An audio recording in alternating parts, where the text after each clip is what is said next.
Hola, ¿qué tal, gente? ¿Cómo están? Espero que se encuentren bien. Bienvenidos a su podcast Locuaz. Mi nombre es Javier Nacasa y en la tarde de hoy me encuentro sumamente emocionado, contento. Quiero también aprovechar para hacer una felicitación pública porque Doménica N. Garzón nos había acompañado antes y ahora ya está graduada, así que pues estamos con la física Doménica N. Garzón.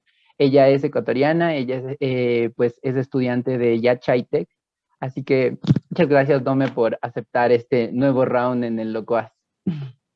Hola Javier, muchísimas gracias por invitarme. También me emociona mucho estar aquí otra vez y sobre todo ya habiendo culminado esta etapa de mi carrera. Entonces, muchas gracias también por abrir estos espacios para hablar un poquito de ciencia. Chéverísimo. La verdad, desde hace rato había querido invitarte de nuevo porque de la primera plática que habíamos tenido me quedaron muchas interrogantes, todavía muchos asuntos pendientes para hablar con alguien sobre, en este caso, sobre física, sobre ciencia, y también para tenerlo presente como representante de la comunidad científica. Siento yo que hay un montón de asuntos que están suscitándose ahora mismo en el mundo y quisiera tener la voz de un científico, de una científica para poder hablar acerca de estos temas que me parecen sumamente graves. Y sabes que me gustaría empezar justamente por la protesta de los científicos que se llevó a cabo. Me gustaría que me hables un poquito acerca de tu punto de vista en torno a la medida que decidieron tomar este grupo de científicos en torno al cambio climático. Empecemos por esta parte. Bueno, primero este tema del cambio climático es algo tan importante ahorita para la humanidad. No solo los científicos están involucrados, sino que ahora es como un problema que nos concierne a todos. No importa cuál sea tu profesión, de qué país seas, realmente es un problema global. Entonces, en específico, este evento que sucedió a inicios de abril nace de una organización que se llama Scientist Rebellion. Esta organización básicamente podemos traducirla como la rebelión de los científicos. Es una organización internacional que está apoyada por científicos de todo el mundo y básicamente digamos, los puntos que pide esta organización son bastante claros, que es reducir estas emisiones de carbono eh, y no Ujú. solo esto, sino detener este crecimiento excesivo que existe actualmente y esta demanda por carbono, mientras también se intenta distribuir la riqueza que está concentrada en el 1% para llegar a estos objetivos. Entonces, básicamente esto es lo que proponen, es una manera de luchar por evitar una crisis climática de magnitudes en las que ya no se pueda remediar. Es decir, llegar al punto que se conoce y que ha sido muy popular en estos años, que es el punto de no retorno. Entonces, ¿qué es lo que pasó? Scientist Rebellion está haciendo y está convocando a la rebelión digamos, de los científicos en este punto del cambio climático. Y como lo hace es coordinando protestas a nivel mundial en diferentes lugares. Entonces, científicos de todo el mundo a principio de abril salieron a las calles, detuvieron sus actividades, se rehusaron a hacer investigación, a dar clases en universidades para llevar a concientizar un poco sobre estos problemas del cambio climático. Y el caso que se hizo muy famoso es el de por aquí tengo anotado el nombre. Es un científico de la NASA que se llama Peter Kalmus. Peter Mm. Kalmus básicamente es un científico del clima en la NASA que ha dedicado su vida justamente a estudiar, ¿no? Todos estos cambios que existen en el ambiente, a tratar datos, a hacer análisis de datos de estas estadísticas. Este es como el caso que se hizo muy famoso porque fue arrestado por amarrarse a un banco justamente Ujú. en protestas en contra del financiamiento para estas actividades de combustibles fósiles, emisiones de carbono. Y justamente él fue digamos, íconos del movimiento al ser arrestado porque más de 1000 científicos a nivel mundial que salieron a protestar también se arriesgaron a ser arrestados en este Mm. sentido por exigir algo que es en beneficio de la humanidad, ¿no? Mm. Ahí voy con algo importantísimo, ¿no? Yo siempre he dicho que una de las cosas que aprendí con la pandemia es que básicamente estábamos ante algo que nosotros como sociedad común no comprendíamos y teníamos que confiar al 100% en la evidencia científica, que para países como el Ecuador, por ejemplo, siento que por asuntos de educación y porque la ciencia no es que forme parte de nuestro cotidiano marco de noticias, no estamos tan familiarizados con eso. Si las personas que más conocen en el mundo, si los especialistas son los que ahora están protestando por el cambio climático, eh, me da mucho miedo todo lo que pueda pasar. Me explico, porque es como si estas personas justo entendieran algo que yo tal vez en mis conocimientos no tengo en cuenta. Ujú. Claro, el problema es que quizá durante años los científicos siempre han sido vistos como personas de laboratorio, personas que no están en contacto, digamos, con la sociedad, que no están en ese día a día con la sociedad, sino que están en sus laboratorios investigando o en las universidades. Y el hecho de que estas personas que no tienen ningún vínculo con la política, con la prensa, Ujú. de hecho, no tienen un vínculo con las personas directamente que están haciendo las políticas públicas, interrumpan sus Ujú. actividades, se arriesguen a ser detenidas, se arriesguen a perder toda su carrera científica, porque el mundo académico es un mundo en el que tu carrera es muy importante. El hecho Ujú. de que tú seas un científico serio es algo muy importante en el mundo académico. Y Ujú. están arriesgando todo eso, están arriesgando su estabilidad económica, su estabilidad emocional, su estabilidad a nivel también de ciudadano para advertir al mundo de lo que está pasando. Y Ujú. lo que a mí más miedo me da es que la prensa decida hacer cobertura de problemas más triviales para la humanidad y quizá cosas que las Ujú. personas se distraen, ¿no? Como farándula, como problemas de famosos, mientras no le dan la suficiente cobertura a este tipo de eventos y a este tipo de personas que básicamente te están diciendo, mira, tenemos 7 años para llegar al punto de no retorno, es decir, en 7 años, si es que no se ha hecho nada, ya está. Ujú. La humanidad va a perder por completo la posibilidad de sobrevivir. Y Ujú. entonces creo que quizá la población normal no entiende la magnitud del problema con el que estamos Ujú. tratando. Y creo que ese es el trabajo de la prensa, justamente hacer ese vínculo entre los Ujú. científicos y los seres humanos, porque al final, si bien con el Internet los científicos han intentado, ¿no? Con este tipo de movimientos hacer llegar esta información, quienes tienen ese contacto con las masas directamente es la prensa. Ujú. Ujú. Ahí nos chocamos contra algo sumamente fuerte, porque la agenda editorial que suelen tener los canales normales de televisión, por lo menos en Ecuador, no tienen presente el asunto de hablar de esta clase de problemáticas, tal como dices, por problemas tan triviales como, no sé, los conflictos entre políticos, eh, de farándula y cosas por el estilo. A mí me parece muy grave el hecho de que de alguna manera también estemos la mayor parte de las personas solo en contacto con la televisión. Aquí también quiero ir con algo, ¿no?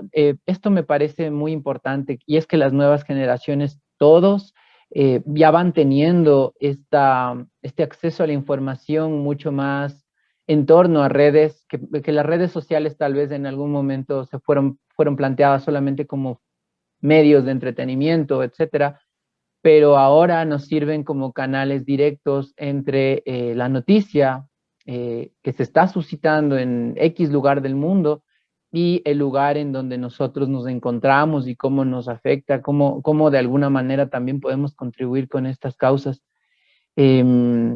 Para la siguiente parte, porque no quiero que se corte, te voy a hablar un poquito de, aprovechando la película que sacaron, justamente esto de No mires hacia arriba, porque pienso que la película armaba un esqueleto del cómo nosotros, una especie de radiografía de cómo la sociedad eh, omite o minimiza todas estas clases de información, y puede permanecer un mes hablando del juicio de Johnny Depp con su esposa, ¿me explico? Siento que es parte del show del mundo en el que vivimos también. ¿Sabes que me parece bien interesante el asunto de la manera en cómo nosotros hemos estructurado el pensamiento en nuestras sociedades? Siempre yo digo que una cosa bien distinta es pensar en la comunidad y pensar en la sociedad, porque de alguna manera la comunidad tenía principios en los cuales todo aquello que está vivo en nuestro planeta era parte de la comunidad. Me explico, las comunidades por eso tienen una ofrenda al agua, una ofrenda al viento, una ofrenda al sol. O sea, cada elemento que forma parte del universo para ellos también es parte de su entorno y es parte de la vida, de lo que nosotros conceptuamos como vida. El momento en el que se articulan las sociedades, justo empieza todo esto de. Siempre yo digo que es como una carrera de caballos extraña, en donde hemos venido inventando un montón de cosas interesantes, en donde la tecnología que ha cada vez más desarrollado la humanidad ha llegado a límites en donde, no sé, son cosas sumamente fructíferas, pero también en esta carrera por saber cuál es aquel que, no sé si tiene más logros, cuál es aquel que es más ingenioso y creativo, hemos también perdido el interés por estos valores de la comunidad en los cuales sí que estábamos preocupados por el otro y estábamos también en sintonía con el lugar en el que vivíamos. Siento que ahí nuestra cosmovisión, este antropocentrismo de alguna manera que en algún momento se plantea, en donde el ser humano cree que es el centro del universo, eh, es como que no se hubiera abandonado a pesar de que ahora sabemos que no somos del centro del universo, que no, o sea, que en realidad somos un ápice de polvo en el espacio. Y esto me deja también con el planteamiento de otra cosa. Lo que acabas de decir me parece que es lo más lógico y razonable en función a que nosotros representamos al universo y a la vida consciente que se aferra a vivir. O sea, la vida desde el inicio siempre ha estado aferrada a vivir, a que no se deja vencer por una glaciación, a que, etcétera, etcétera, etcétera. O sea, y nosotros deberíamos ser dignos representantes de eso, tomando justamente la conciencia que gracias a nuestra evolución tenemos para hacer uso de ella, para que los pensamientos que tal vez nos dejaron hace 2 siglos, en donde se empezaron a estructurar cosas de una manera determinada, como sistemas económicos que tal vez no son lo más inteligente que hemos inventado, en algún momento nos consumieron tanto que ahora estamos, en serio, como decías, enajenados en este egoísmo perpetuo en el cual yo necesito ser feliz y yo creo que merezco todas las cosas, las mejores cosas del mundo. ¿Me explico? Esta especie de lucha contra nuestros pares y contra las especies que viven en nuestro planeta es absurda.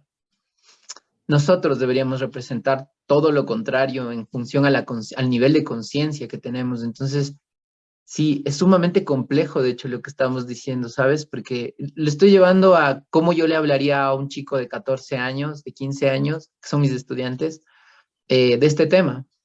En qué momento él se olvida tal vez de la Champions para hablar de un tema como este. Me explico cómo el entretenimiento en serio.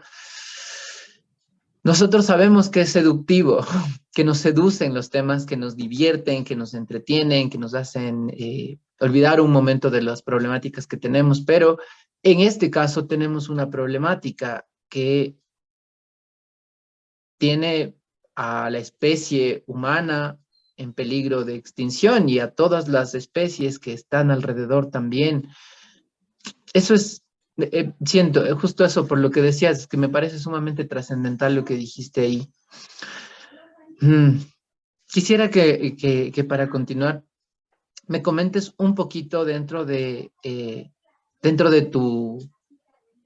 tu trabajo, cómo se han ido evidenciando, no sé si en nuestro país o en el mundo, las marcas del cambio climático, para tenerlo también presente, porque sabes que lo que me pasa con la sociedad común cuando hablo con personas eh, comunes y corrientes, es que siempre me dicen, pero, o sea, sí, hay calentamiento climático, pero es, o sea, hay calentamiento, pero nosotros vivimos como igual, ¿no? No se nota casi. Entonces, siento que para la gente es como, si no es evidente, si no siento que están, no sé, cayendo bolas de fuego en algún lugar, es como algo no está pasando así.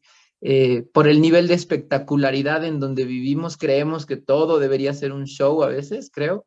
Y, y por eso es como, sí, pero ¿cómo le explicas a una persona común y corriente que sí, que el cambio climático sí que ha dejado huellas que son muy visibles y palpables?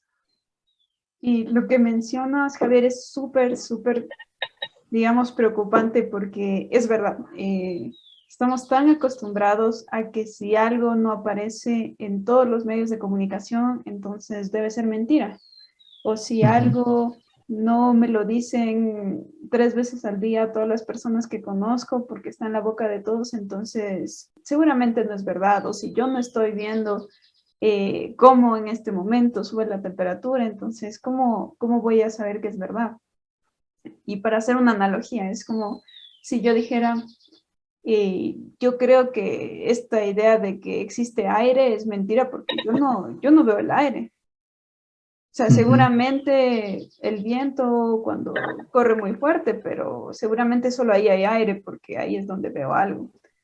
Entonces, creo que ahí es donde entra un poco esa confianza que hay que darle a la ciencia, ¿no? Al método científico, porque a la final los científicos para reportar sus investigaciones, para reportar los datos, para reportar todo, todo este conocimiento que van generando, no lo hacen a la ligera, realmente estudian muchos años y no solo es estudiar, sino es pasar días de días tras un problema hasta tener unos resultados que estén listos para presentarle al mundo.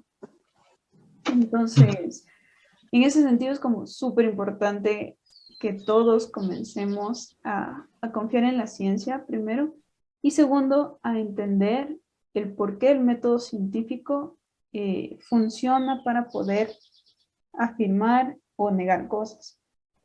ujú. Entonces, llevándolo como ya a algo tangible, en Ecuador el Ministerio de Ambiente sí reportó datos de que Ecuador ha perdido aproximadamente el 55% de sus glaciares en los últimos 60 años.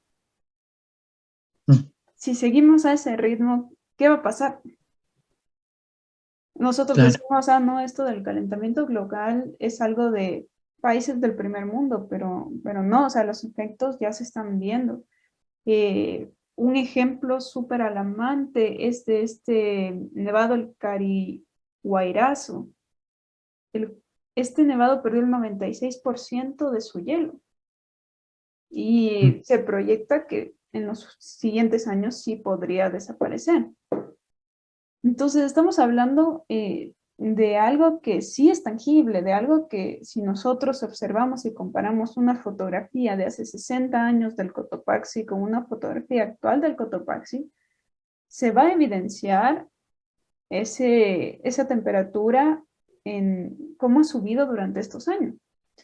Y eso no es ujú. todo, o sea, el hecho de que los glaciares desaparezcan afecta a otras especies. Tú sabes que Ecuador tiene cientos de especies viviendo en este pedacito de tierra. Ecuador es de los países más Ujú. biodiversos del mundo. O sea, tenemos un privilegio increíble de contar con tanta flora y fauna, pero eso también, ese privilegio también trae una gran responsabilidad, que es cuidar de esas especies. Tenemos uno de los ecosistemas más frágiles que existen. Galápagos, por poner un ejemplo, es un ecosistema sumamente frágil. ¿Cómo afectaría a Galápagos el incremento de 1.5 grados de la temperatura del agua? Sería devastador para las especies. Y esto es lo que Ujú. siento que la gente en Ecuador sí que tiene la idea del cambio climático, pero la tiene muy lejana, como algo que ven en televisión, como algo que ven en las películas, y no como algo que ya estamos presenciando, ¿no? En el día a día. Entonces creo Ujú. que eso es súper importante. Y el otro punto en relación a Ecuador que es súper importante es que Ecuador no invierte en investigación como necesita el país. El gobierno de Ecuador tiene que comenzar a invertir en investigación para el país. ¿Por qué? Porque muchos de los científicos que se forman en Ecuador, incluyéndome, terminamos trabajando para organizaciones en el extranjero e investigamos cosas, obviamente para lo que hay financiamiento, que son cosas en el extranjero. Entonces puede que Ecuador tenga unos increíbles científicos que pueden analizar datos, pero están analizando datos, por ejemplo, para Estados Unidos. No están analizando datos de Ecuador para Ecuador. Y el por qué es porque Ecuador no cuenta con suficiente financiamiento para este tipo de proyectos. Y no solo es el financiamiento, sino también es otorgar espacios en los que el trabajo de un científico llegue a tener impacto. Es decir, ok, tengo un grupo de científicos que los voy a contratar para que midan las consecuencias del cambio climático en Ecuador durante estos últimos años, pero también voy a proporcionar un espacio en donde estos resultados van a llegar realmente a la población. Voy a hacer justamente con ayuda de la prensa divulgación de estos resultados, voy a hacer políticas públicas en base a estos resultados. Y ahí es cuando nosotros comenzamos a ver cambios, porque una sola persona no puede hacer toda la cadena. El científico te va a dar los datos y los resultados, pero necesitas la prensa que los divulgue al día a día de las personas, necesitas a los políticos que creen políticas públicas basadas en esos datos, necesitas justamente todo, digamos, todos estos engranajes para que la sociedad funcione. Y eso es lo Ujú. que yo creo que en Ecuador no hay. O sea, no hay este engranaje entre científicos, prensa, política, industria. La misma industria, o sea, Ecuador tiene que poner políticas que regulen a la industria, que regulen la contaminación que la industria causa y que remedien también esa contaminación que han causado en los últimos años. Entonces creo Ujú. que hay mucho, mucho, mucho trabajo por delante y todo este trabajo requiere inversión, requiere dinero. Sabes que ahí tomando como ejemplo una problemática que está enfrentando ahora la ciudad de Quito, voy a plantearlo ya. Em, las veces que yo he podido asistir a reuniones, no sé, solemnes con municipio, con toda la planificación de cuando entra un nuevo orden de mandatario en la alcaldía y todo lo demás, desde hace más de 10 años he participado con algunos movimientos que han presentado propuestas para, por ejemplo, el tratamiento de la basura.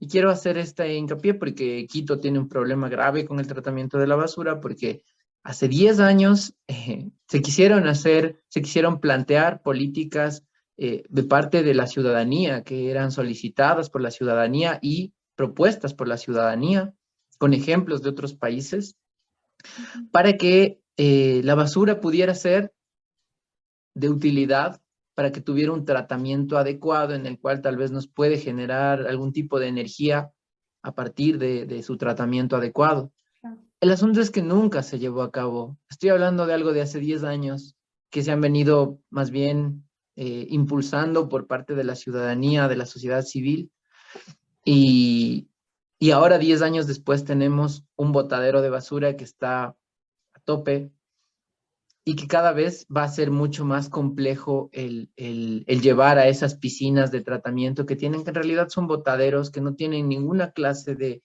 tratamiento adecuado para con la basura.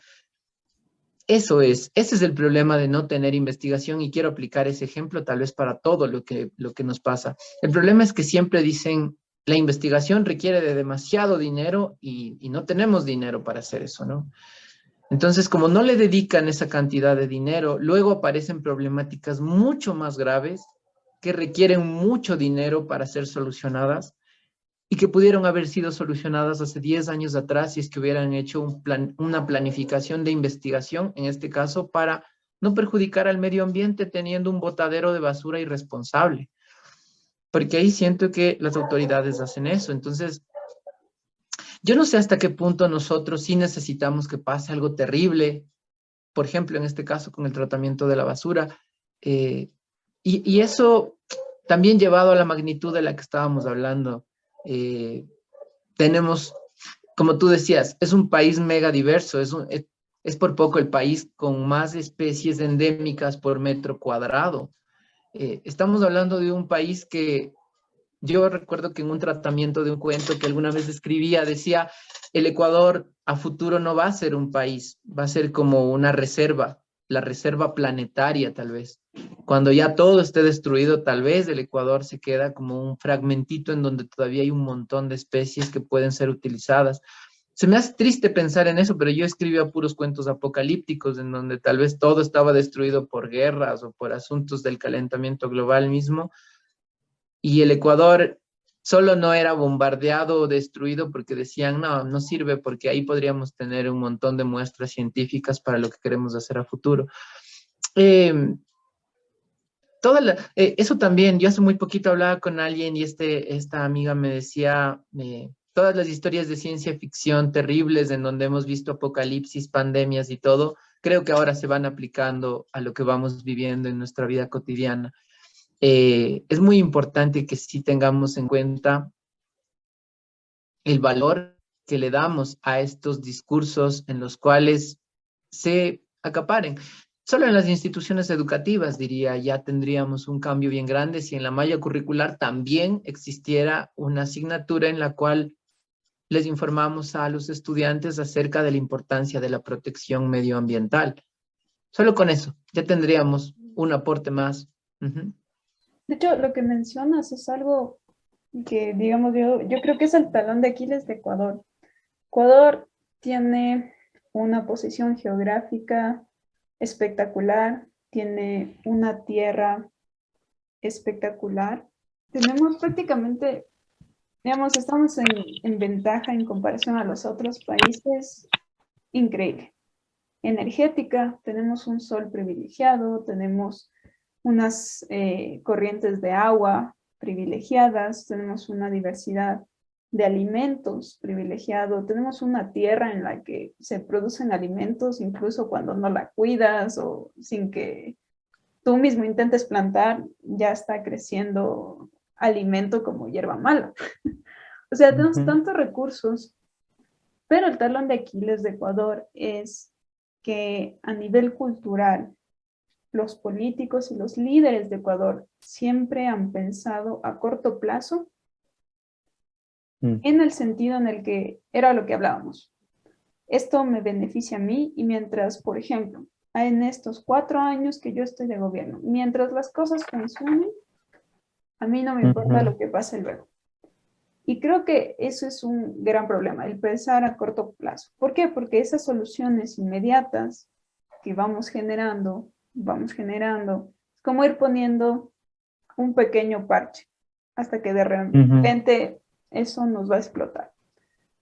Y un claro ejemplo, los deslaves que pasaron en Quito, son cosas que los Ujú. científicos y las universidades ecuatorianas fueron advirtiendo durante años y que los políticos no hicieron su trabajo de realmente generar una solución a largo plazo, no solo pequeñas soluciones o pequeños, digamos, pequeñas ideas que lo que hacen es simplemente hacerte quedar bien ante la población, pero no es un pensar a futuro. Sí, las energías renovables son costosas, pero a largo plazo el costo de lo que nos ahorra en comparación al uso de combustibles fósiles es increíble. Ujú. Europa está teniendo problemas de energía. ¿Por qué? Porque justamente porque muchas de sus energías dependen de, por ejemplo, relaciones entre países, dependen del transporte de estos materiales, pudiendo utilizar energías renovables que no van a subir ni bajar su precio porque el sol está ahí, si queremos o no queremos, igual va a haber sol, porque el viento está ahí, porque la energía de la tierra en relación a la energía geotermal está ahí. Entonces, eso es, digamos, ese es el punto en el cual a Ecuador jamás se le ha educado a nivel de población, en el que las soluciones que generemos de ahora en adelante tienen que ser soluciones que de aquí a 50 años sigan siendo rentables, que sigan beneficiando a la población, que sigan beneficiando a los seres vivos. Y como tú mencionas, ¿por qué no llegar a futuro a convertir a Ecuador en una pequeña reserva? Porque tú sabes cuál es la siguiente moneda en el mundo, el agua. Las siguientes guerras, como muchos de los científicos lo predican, va a ser no por oro, no va a ser por metales preciosos, va a ser por el agua, porque vamos a llegar a un punto en el que vamos a contaminar tanto nuestras aguas que el poder conseguir agua que sea consumible por seres vivos va a ser un privilegio. Y ahí es cuando las guerras entre países van a llegar a realmente tocar límites en los cuales estamos hablando ya digamos, el atacar a otro país por un recurso natural que si no lo consigues, mitad de tu población podría morir. Entonces, ahí es donde queremos llegar. Ese es donde los políticos de Ecuador y los líderes de Ecuador deben apuntar. Plantear soluciones que a largo plazo justamente beneficien tanto a las personas como al medio ambiente. Intentar convertir a Ecuador en esta pequeña reserva natural y protegerla también de cualquier tipo de intervención que pueda amenazar esta soberanía y además estos recursos.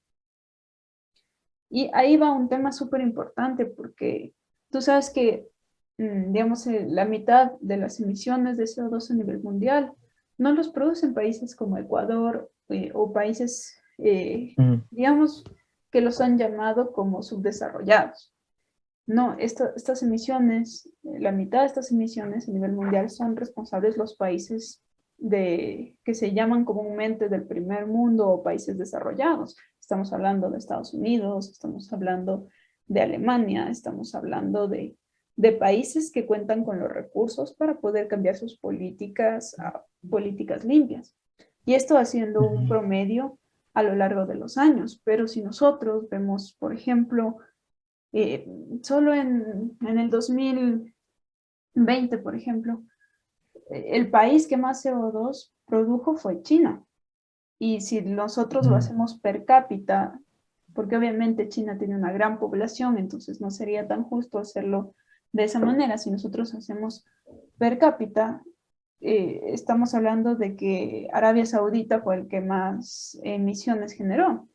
Y entonces todos estos países desarrollados y en vías de desarrollo, que son donde están ubicadas las grandes industrias, son los países que nosotros debemos exigir que comiencen a plantear políticas que remedien todo ese impacto ambiental que ya han causado durante todos estos años. Porque no estamos hablando de los últimos 10 años, estamos hablando desde que inició en 1880, un poco después de la Revolución Industrial.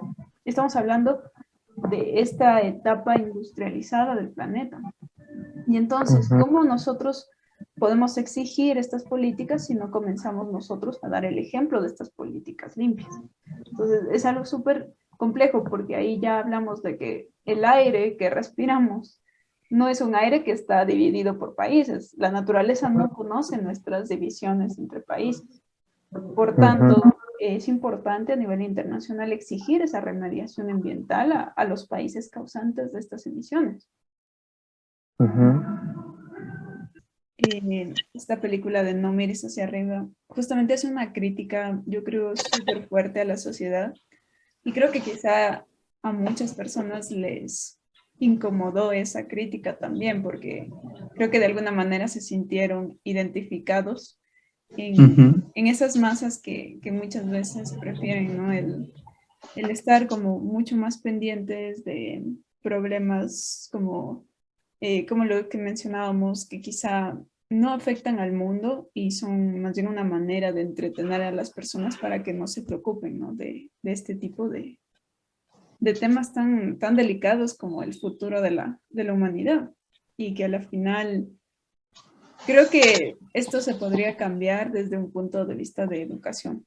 Es decir, Mm. si, no sé, si se comienza a educar a los niños desde muy pequeños sobre la importancia de cuidar el planeta donde viven, creo que sería como un punto súper importante.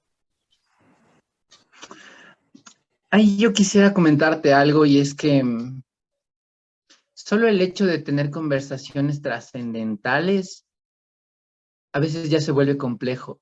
Siento que tenemos un mundo y una sociedad en la cual existe un nivel tan alto de necesidad de entretenimiento permanente que los seres humanos ahora lo vemos como una especie de exigencia y que si nos aburrimos, definitivamente desistimos de una temática. Y te digo eso también en conciencia del trabajo que realizo como docente. Muchas veces, para hablar de temas trascendentales, por ejemplo, con mis estudiantes, una cosa que suelo hacer es tomar el tema más trivial del mundo y entretenido.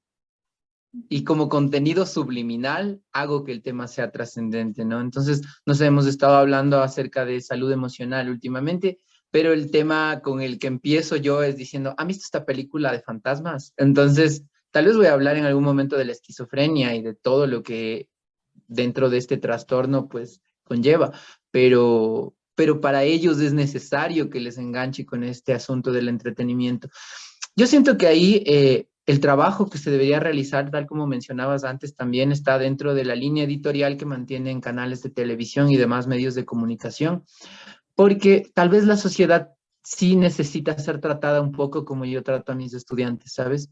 Eh, sí siento que, por ejemplo, el hablar de esta película, de No mires hacia arriba, eh, es interesante porque es justo una película que enmarca a una sociedad que le preocupa todo lo que ocurra de entretenimiento y todas las cosas alrededor, antes que el hecho de saber que van a tener los días contados antes de que mueran, ¿no? Que a la larga es nuestra historia llevada a lo farsesco, a este discurso de alguna manera ya absurdo, en donde parece que es como que la estupidez fuera hiperbolizada a niveles, sí, a niveles espaciales, pero cuando vemos nuestra sociedad nos damos cuenta de que tal vez no estamos tan lejos de ese nivel y que también nuestro desentendimiento con los temas trascendentales sí puede tener que ver con eso. Es sumamente complejo. Y también quiero vincularlo con todo lo que hemos dicho tal vez ya en nuestras conversaciones antes. Si tenemos un niño que por ahí le gusta la poesía, si tenemos un niño que le gusta la física, si tenemos un niño que de pronto sueña con ser astrónomo y está como muy empecinado en eso, es un niño raro, me explico. Los niños normales están hablando del artista famoso del momento. Entonces, siento yo que también eso tiene que ver con la estructuración que nosotros le hemos dado a esa normalidad aparente. El hecho de que tengamos sociedades, sí, adictas al entretenimiento. Creo Quisiera que, aquí que me cuentes, dime. creo que es súper complejo porque, o sea, siento que esto que está pasando con el cambio climático y como tú lo mencionas, es como un reflejo de quizá cómo estamos llevando la humanidad. Siento que a veces, y Mm, es una frase que a mí me gusta mucho decirla, y es, hasta que nosotros no abandonemos esta idea de felicidad individual que nos ha mm, generado la sociedad, que nos ha generado los medios de comunicación, que nos han generado esta propaganda capitalista de consumismo, hasta que no abandonemos nuestra idea de que primero yo necesito ser feliz, creo que jamás vamos a poder comenzar a pensar como especie. O sea, esto del cambio climático creo que es como un mm, reflejo de nuestra falta de capacidad de pensar como seres humanos, no como yo, Doménica, necesito ser feliz y entonces yo voy a consumir el contenido que yo quiera porque eso me hace feliz. No sé si Ujú. me hago entender. Es como si de No, no, alguna sí. manera estuviéramos tan enajenados de lo que está Mm, pasando en el mundo que decimos, bueno, es algo que yo no puedo arreglar, entonces no me importa, voy a seguir viendo cómo va el mundial, porque es más importante a que el mundo se esté ujú, acabando, porque, bueno, ya cuando se acabe yo ya de estar muerto, así que no me importa o algo así. Entonces creo que es súper, súper importante que en las nuevas generaciones logremos despertar ese sentido de comunidad, ¿no? O sea, ¿cuál es el objetivo de los seres humanos si no es hacer un aporte al mundo? Es como algo súper complejo, o sea, siento que tenemos que abandonar un poquito esta idea de que mi felicidad individual va sobre cualquier cosa y comenzar a pensar ujú, un poquito más en como especie, qué estamos haciendo para mejorar el entorno donde vivimos, para mejorar la calidad de vida, no solo mía, sino de todos los seres vivos que me rodean. O sea, siento que ujú. necesitamos un montón de empatía en ese sentido con lo que nos rodea, dejar un ratito nuestra pantalla y comenzar a ver un poco, ¿no? Alrededor qué está pasando con personas, pero también con el mundo natural, los animales, las plantas a la final. Todo lo que estamos causando no nos afecta solo a los seres humanos, también vamos a provocar la extinción de especies, vamos a provocar el sufrimiento de otras especies, vamos a destruir y vamos a extinguir especies que no deberían extinguirse por este tipo de pensamiento. Em, ¿Sabes que había visto en una noticia que hablaban acerca del qué tan vinculado puede estar el cambio climático con el origen de nuevas pandemias que puedan azotar al mundo? Entonces, ahí quisiera que me hables un poquito de eso. Y perdona, se cortó un poquito, ¿puedo repetir la pregunta? Claro, te decía que había visto justo un informe que hablaba acerca de la relación que puede existir entre el cambio climático y entre futuras pandemias que pueda vivir la humanidad. Entonces, quisiera que me cuentes ahí un poquito de eso. Vale, bueno, no es mi área específicamente lo de las pandemias, pero obviamente el momento en que nosotros hablamos de un incremento de temperatura en la Tierra, estamos hablando en que se afecta todo tipo de segmentos de la sociedad. Incrementa la temperatura, existen cambios a nivel de mayores catástrofes, huracanes, este tipo de eventos climáticos. Solo en Ecuador, por ejemplo, con el fenómeno del Niño, también es uno de los eventos que se cree que en el futuro pueda estar afectado por este cambio climático. Eh, Sequías, eso evita que podamos garantizar la seguridad alimentaria de la población. Estamos Mm, hablando también de que esto se intensifica en países que no cuentan con, digamos, los mínimos recursos, porque hay países que cuentan con recursos, por ejemplo, para de alguna manera lograr, si existe una falta de alimentos, estos países invierten en ese momento para lograr cubrir esta demanda, ¿no? Para la población. Pero ¿qué pasa con países que realmente no tienen los recursos para hacer ese tipo de cosas? Estamos hablando de que si encima en medio de esta crisis hay una pandemia, estamos hablando de crisis increíbles para la humanidad. mm, Por otro lado, el hecho de que haya tanto deshielo, como tú sabes, en el hielo también se pueden conservar microorganismos y por mm, tanto cuando hay este deshielo pueden liberarse microorganismos también al ambiente.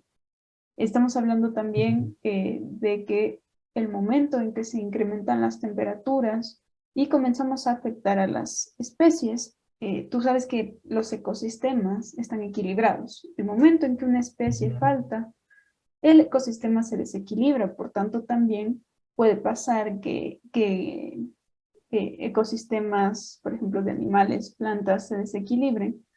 Y el humano depende mucho de la naturaleza, en el sentido de que nuestros recursos vienen de la naturaleza. ¿Qué pasa si, por ejemplo, una de las especies que los humanos constantemente lo utilizan para alimentar una aldea, surge o sufre algún problema, se extingue, la fuente de alimentos de esta aldea va a sufrir obviamente un ujú, daño ¿Y qué pasa si encima le aumentas una pandemia en la cual el gasto en salud se incrementa y además no tienes Ujú, dinero para cubrir esta demanda de falta de recursos? Entonces, mm, hay muchos, digamos, quizá no tan directos, pero sí que hay muchísimos, porque ahorita te estoy dando solo ejemplos concretos, pero hay muchísimas más variables que están involucradas. Y el ujú, momento en que tú afectas tanto a nuestro entorno, o sea, que nosotros somos tan dependientes de nuestro mundo natural, que el momento en que nosotros ujú, lo afectamos, estamos realmente causando, digamos, estamos sentenciándonos a nosotros mismos. Estamos poniendo ujú, una fecha límite para los seres humanos. Entonces, mm, y esto se va a incrementar, como ya vimos, o sea, ¿qué pasó con el COVID? La economía sufrió, el sistema de salud sufrió, la salud mental de las personas sufrió. Ahora incrementale ujú, a esto el estrés causado por cambios climáticos. ujú.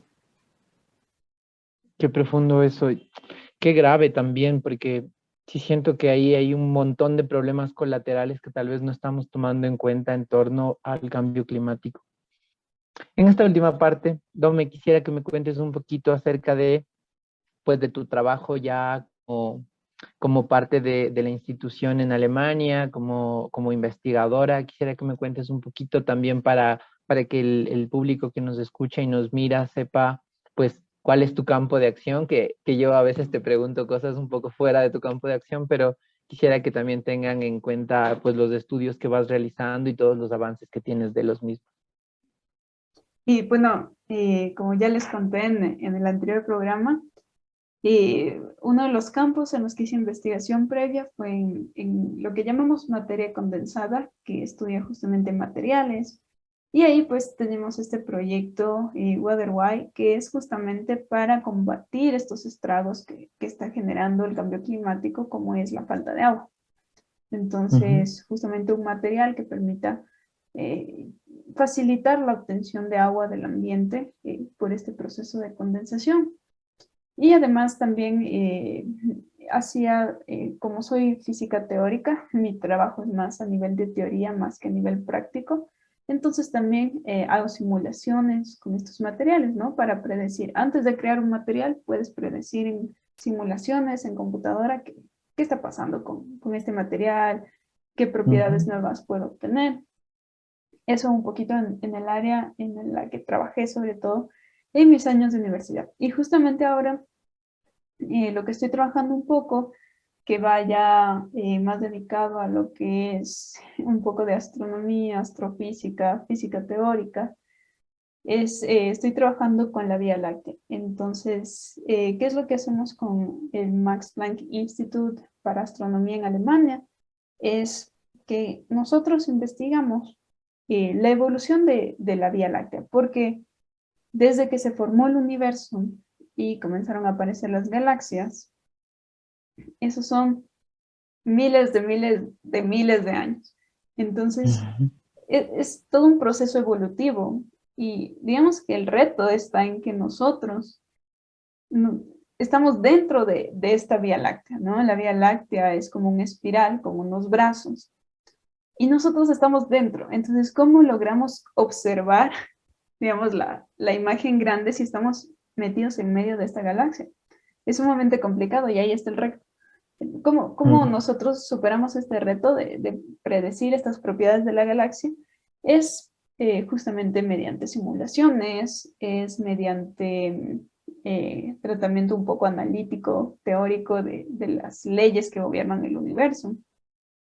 Entonces, el trabajo que estamos haciendo ahorita es que recientemente en Nature se publicó un paper de uno de los investigadores del grupo con el que yo trabajo, su nombre es Mao Shen, y justamente lo que él predijo fue la edad de las estrellas en nuestra galaxia. Entonces él logró, mediante unos procesos estadísticos, logró dar con la edad de estas estrellas. Entonces nosotros ya ujú, con la edad de las estrellas podemos comenzar a pensar en la evolución de la galaxia. ¿Por qué? Porque si tenemos estrellas jóvenes, estrellas un poco más antiguas, estrellas mucho más antiguas, podemos comenzar a ver propiedades de cada uno y darnos una idea de cómo estas propiedades han ido evolucionando con el tiempo hasta llegar a las estrellas, digamos, más jóvenes, ¿no?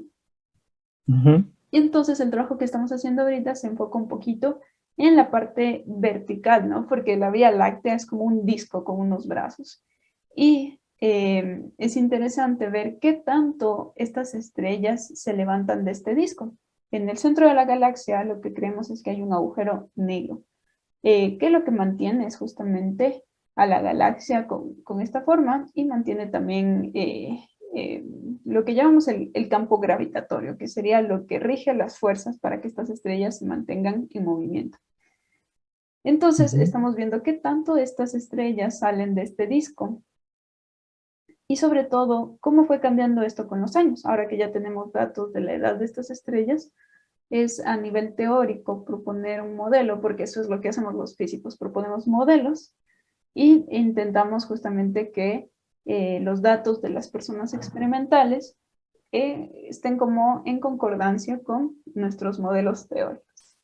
Entonces, nosotros somos los creativos ahí, nos ponemos creativos y a veces planteamos cosas un poco locas por ahí, pero hay una frase también que me gusta mucho, seguramente muchos conocen a este físico teórico, Richard Feynman, y él Ujú. tenía una frase súper interesante que es, no importa qué tan hermoso y qué tan bonito y qué tan creativo sea tu modelo, si no está acorde a los experimentos, es decir, si es que no concuerda con nuestras observaciones del universo, entonces está mal y tienes que proponer Mm. otro modelo.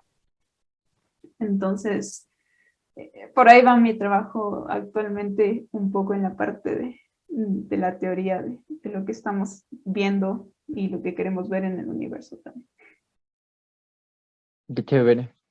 Oye, muchísimas gracias. Me dejaste con más preguntas de las que tenía antes.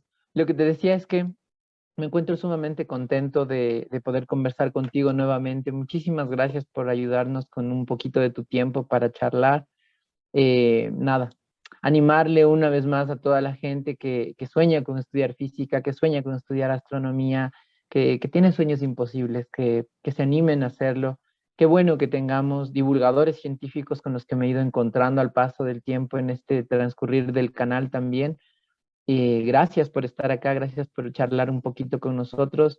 Se me hacía muy importante el poder tener tu compañía en esta plática para poder justamente hablar de estos asuntos trascendentales científicos que nada, que debemos también darles su tiempo y su espacio para poder tratarlos y tenerlos dentro del contenido, de todo el contenido que hay en medios de comunicación.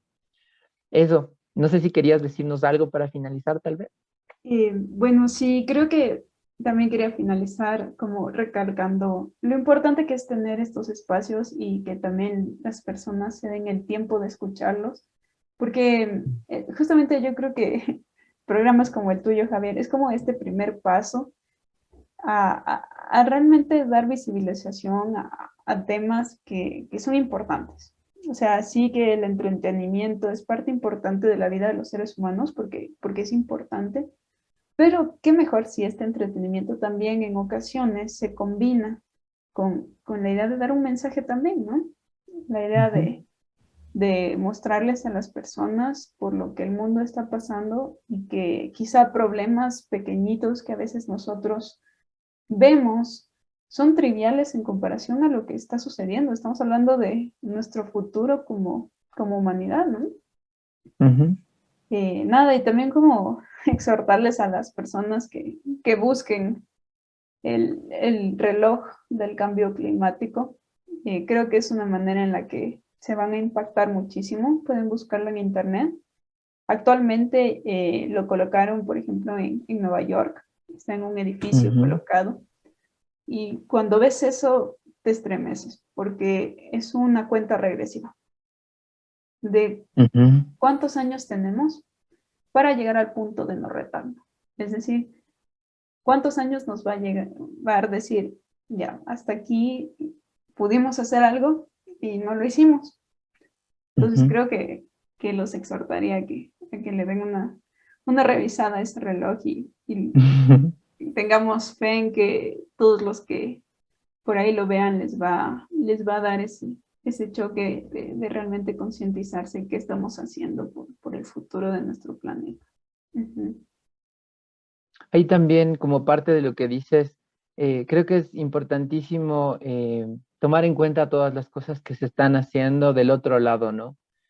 Siempre me gusta también plantear el hecho de que hay un montón de gente que está trabajando por cuidar los ecosistemas, por no consumir tantos plásticos, por tener un tratamiento adecuado con la basura orgánica en sus casas. Y gracias a todos ustedes también estamos en la lucha.